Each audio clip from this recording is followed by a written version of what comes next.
know how there are a ton of Easter eggs littered throughout Pixar movies? Like the Luxo ball in Boo's bedroom at the end of Monsters, Inc., a Buzz Lightyear action figure seen at the dentist's office in Finding Nemo, and Dinoco, the gas station in Toy Story, which later becomes a racing sponsor in Cars. That's because they're all part of what a man named John Negroni, I'm pretty sure that's how you pronounce his last name, calls the Pixar theory. A working theory that explains how all of Pixar's movies exist in a shared universe tied into one cohesive timeline. Negroni got inspiration for this theory after watching a video on Cracked in 2012 that introduced him to the same idea that all the Pixar characters and their worlds are connected. The Pixar theory isn't officially confirmed by the actual animation studio, but this has led many fans into speculation as to how all their films are connected to each other. I myself have been looking at several articles regarding this theory and came across one that I think explains this theory the best, from IGN Entertainment, that goes into detail discussing how to watch every Pixar movie in this theory timeline. And today, I'm going to be sharing with you just that. This will admittedly just be me reading off key points from the article, but I still thought it was worth sharing and just for the novelty of it all. So, here is how all 28 Pixar movies fit into this theory timeline. Let's commence, shall we? Number 1. Elemental. Since Elemental's release, fans have been trying to figure out where the film fits in the Pixar theory's timeline. According to the theory, it's highly likely that this movie is set in the very beginning of the timeline, because Element City is the only place in that film's world where we see life start to form, resembling an Earth before any type of organic life was created, a mere 4.6 billion years ago. Not to mention, elements are the building blocks of life, and therefore, Elemental is the appropriate film to kick off the Pixar universe. Number 2. The Good Dinosaur. According to the Pixar theory, because the meteor didn't cause the extinction of the dinosaurs, they evolved much further than expected, becoming highly intelligent. Not to mention, there are several Easter eggs from past Pixar movies that reference this movie. An Apatosaurus toy resembling Arlo can be seen in a child's bedroom in Monsters University, and Forrest Woodbush, the Styracosaurus critter dinosaur, makes a cameo appearance in one of Riley's memories as a statue she visited in the first Inside Out. Number 3. Brave. The witch is the bearer of the magical entity Merida discovers early in the movie called the Will of the Wisps. The Pixar theory states that the witch uses magic to turn animals and objects into sentient beings with human-like behavior, turn humans into animals, as she did to Eleanor with the cake Merida offers her, and travel back in time by conjuring portals via wooden doors, which explains why she disappears every time Merida comes to her for help. Number 4. Luca. Luca is littered with Easter eggs, not only from other Pixar films, but Disney as well. The Luxo ball is spotted on a roof, and a boat that sails past Luca at the beginning of the film is named Elena, a reference to Miguel's grandmother in Coco. Julia owns a stuffed Donald Duck, and she reads a book called L'Adventure di Pinocchio, right? Which serves as an inspiration for the 1940 Disney classic, Pinocchio. Number 5. The Incredibles. Though the film takes place in the year 1962, superheroes were able to maintain safety in the world. However, the Pixar theory states that Syndrome, Mr. Incredible's former fan, created two things to render supers irrelevant: artificial robots like the Omnidroid and high-tech electromagnetic energy that travels in wavelengths. The theory points out that toys and other inanimate objects absorb this powerful energy after the Omnidroid was destroyed, thus becoming animated. Number 6. Incredibles 2. According to the Pixar theory, the public's distrust of superheroes leads them to their existence. The sequel not only focuses on the consequences of society's unfavorable views of superpowered humans, but also the rise of supercorporations, such as the Dever family's telecommunications company, DevTech, and By and Large, aka B&L, a company we'll be seeing a lot of later on. Number 7. Lightyear. Because Lightyear is a movie within a movie, the film likely made Andy want to get the Buzz Lightyear action figure. That's how marketing works after all. Because of this, Lightyear is totally slotted before the events of Toy Story, despite it being taking place in an extremely distant future. Number 8. Toy Story. The movie is set in 1995, the same year it was released in theaters, and over 30 years after the events of The Incredibles. Per the Pixar theory, B&L created toys to harvest the power of human emotions, to which the toys thrive on when humans are not in the room. Number 9. Toy Story 2. According to the Pixar theory, the toys begin questioning their purpose in life and resent the humans who abandoned them. Jessie resents her previous owner Emily for outgrowing and abandoning her, causing Woody to briefly do the same with Andy out of fear that he'll abandon him too. As we'll see later on in the series, this will become an important story template. Number 10. Turning Red. Although Turning Red is considered an allegory for puberty in girls, magic runs in May's family, as shown and told to us by Ming, May's overprotective mother, and the other women in her family who attempt to seal her red panda in a talisman during a ritual on the night of a lunar eclipse. The ritual transports May into an astral plane, the same plane of existence seen in Soul, which the Pixar theory connects to Merida's encounter with the Wisps in Brave.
Number 16.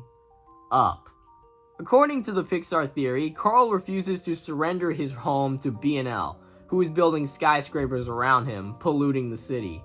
This marks the beginning of the mega corporation's expansion across the world. Meanwhile, animals have grown intelligent and rebelled against humans, even after months built an entire army of talking dogs. Number 17. Inside Out. The Pixar theory suggests that emotions and memories are people's primary energy sources, driving everything they say and do. Memories, however, are just as powerful as emotions, as they help keep things alive to a certain extent. Bing Bong, Riley's childhood imaginary friend, demonstrates this by sacrificing himself to the memory dump, where forgotten memories go, to allow joy and sadness to escape, thereby fading away. The theory also claims that Bing Bong is Riley's long-lost memory of her monsters sent to harvest her happiness for Monsters, Inc. after the film's events. Number 18. Inside Out 2. The previous movie demonstrated how humans' energy is derived from emotions and memories. In the sequel, a third source of energy appears in the form of a belief system that informs Riley's sense of self. Memories floating in Riley's stream of consciousness form her beliefs, such as, I'm a good person, or I'm not good enough. The Pixar theory stipulates those beliefs, whether they're formed from good or bad memories, giving her the confidence to get what she wants, mainly making the school's hockey team as long as she believes in it. In short, people's beliefs are stronger than their reality. Number 19. Coco. Coco supports the Pixar theory's take on the immense power of memory, as seen in Inside Out. The The souls of the deceased can continue to exist in the land of the dead as long as their loved ones remember them. If they're forgotten, their souls disappear, just like Bing Bong, a tragic process that Hector calls the final death. When there's no one left in the living world who remembers you, you disappear from this world. We call it the final death. Number 20. Soul. The Pixar theory points out that souls don't necessarily have to enter human bodies. They can enter animal bodies as well, hence the soul of a cat preparing to enter the great beyond alongside the souls of its human family, and Joe entering the body of his therapy cat. This explains how Doug and Up, Remy in Ratatouille, Flick in A Bug's Life, and other animals in Pixar movies possess human intellect and emotion. Number 21. Cars. Cars takes place 100 years from now, where there are no humans left on Earth, but their influence on the planet remains, however polluted it may be. The Pixar theory states that machines, cars included, won the war against humans, whom B&L sent to space on the starship Axiom, leaving the sentient machines to run things. There are two theories on how the cars operate on their own. They're either powered by B&L and the technology developed by Syndrome in The Incredibles, or are run by the memories of their relationships with their owners. Number 22. Cars 2.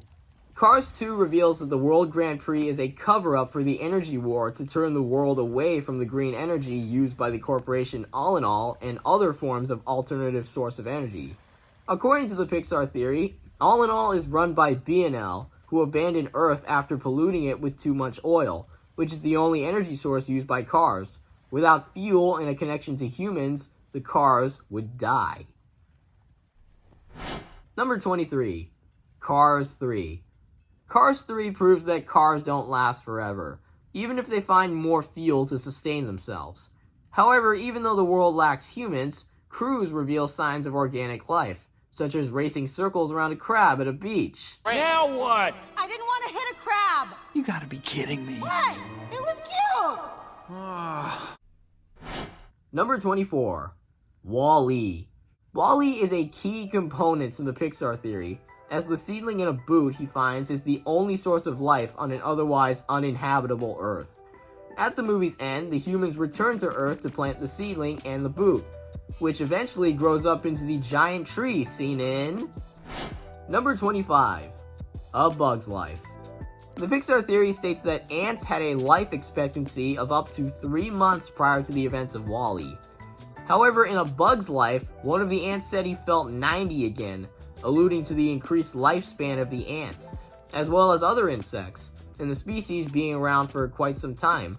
Another ant tells Flick not to leave Ant Island because of snakes, birds, and bigger bugs, but doesn't mention humans, as not many of them survive their own pollution after returning to Earth in Wall-E, so they don't pose much of a threat to ants anyhow.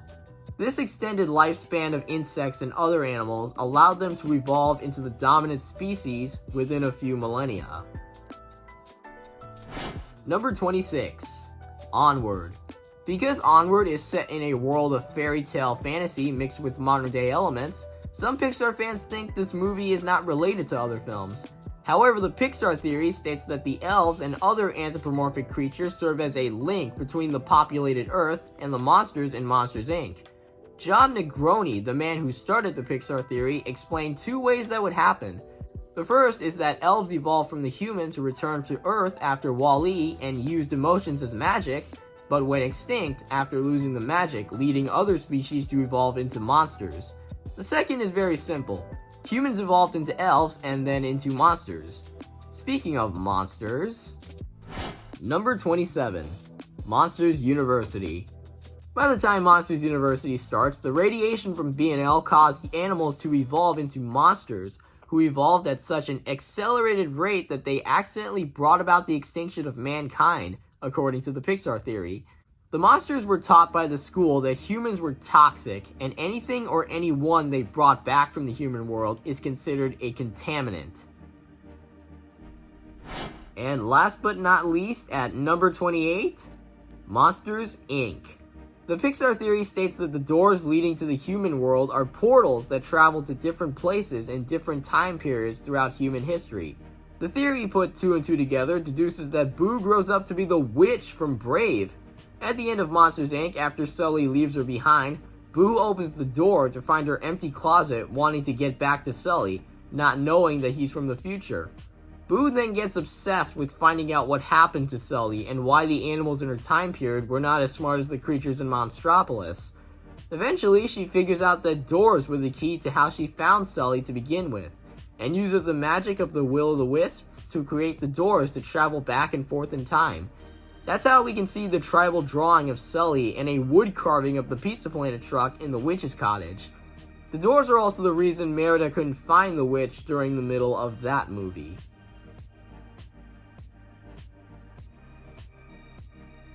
And that, my friends, is the entire Pixar timeline. It's weird, but kind of cool at the same time. If you want to know how all of Pixar movies are connected, I put a link to the IGN article I found in the description.